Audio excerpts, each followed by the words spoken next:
Hello दोस्तों, ये मेरा क्वेश्चन है। एक एपी में 50 पद है जिसका तीसरा पद 12 है और अंतिम पद 106 है, तो इसका 29वां पद ज्ञात कीजिए। तो दोस्तों यहाँ पे क्लियर होता है कि एपी दिया गया है जिसमें 50 पद हैं। तो चलिए हम इसको समझते हैं। A1 और A2 और A3 और A4, ऐसा ही मेरा एपी गया हुआ है और इसमें लास्ट में 50 पद है, यानी कि लास्ट में अंतिम पद कौन सा है? 50वां पद है। इस प्रकार एपी मेरा गया हुआ है।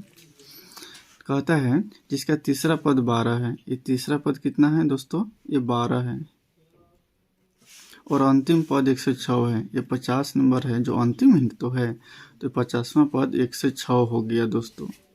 तो समझ में आ गया होगा दोस्तों क्या क्वेश्चन कहता है। तो कहता है इसका 29वां पद ज्ञात कीजिए, ये हमें पता करना है। तो इस प्रकार एपी किया होगा तो इसमें कहीं ना कहीं तो 29 आया होगा ना, तो उस 29 नंबर पे कौन सा पद वो हमें ज्ञात करना है।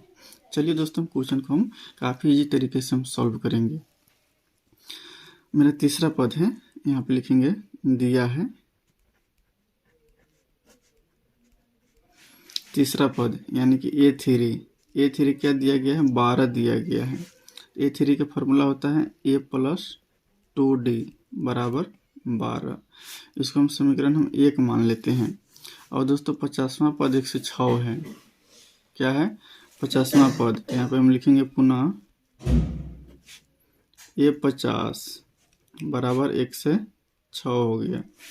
तो 50वां पद A+49D हो जाएगा बराबर 106 हो गया। इसको हम समीकरण 2 मान लेते हैं दोस्तों। अब यहाँ पे देखिए, समीकरण 1 और समीकरण 2 को हम हल करेंगे तो ए और डी का मान पता हो जाएगा, और ए और डी का मान पता हो जाएगा तो हम क्वेश्चन को हम सॉल्व आसानी तरीके से हम कर लेंगे। तो यहाँ पे हम लिखेंगे समीकरण 1 में से समीकरण 2 को घटाने पर,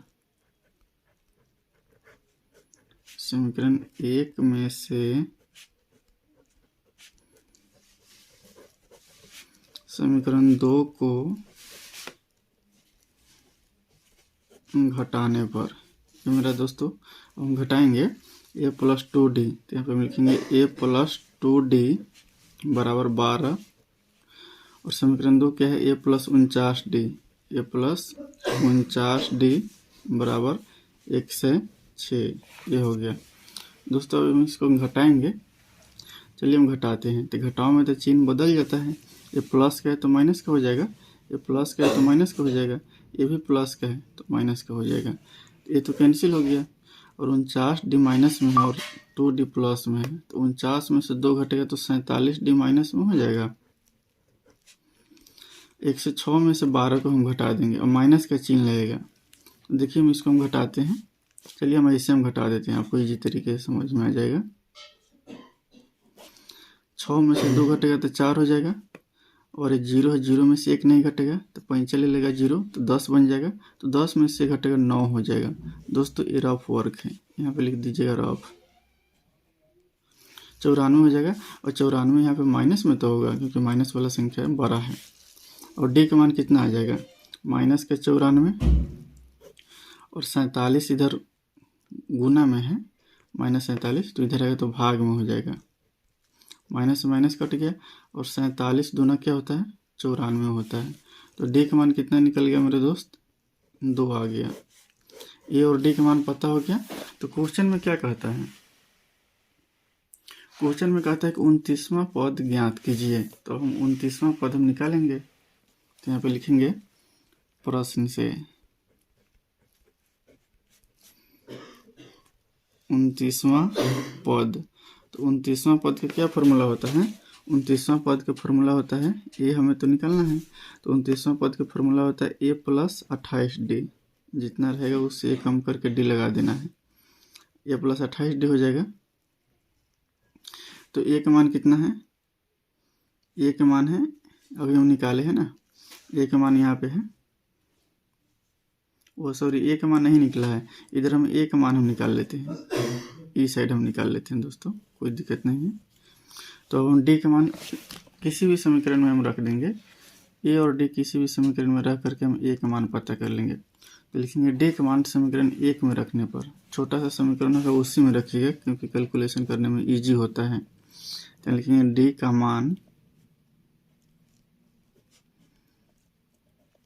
समीकरण 1 में रखने पर, समीकरण 1 क्या है चलिए हम दिखा देते हैं।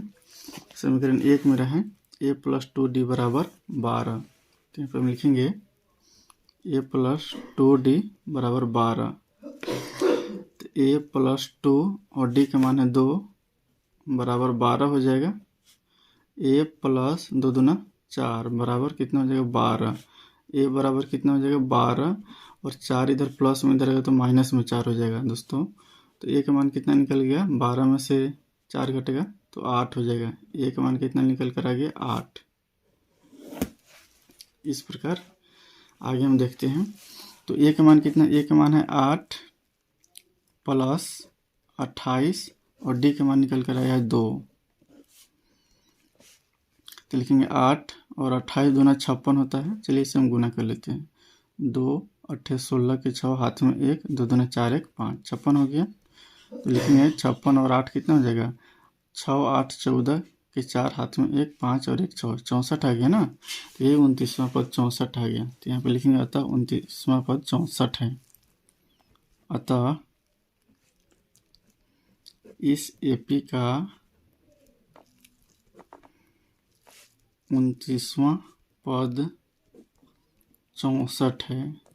इस प्रकार दोस्तों मेरा क्वेश्चन सॉल्व हो गया। आप लोगों को ये सॉल्व करना है, अपने मन से क्वेश्चन को लिख लीजिएगा और देखिएगा कि आपसे सॉल्व होता है कि नहीं।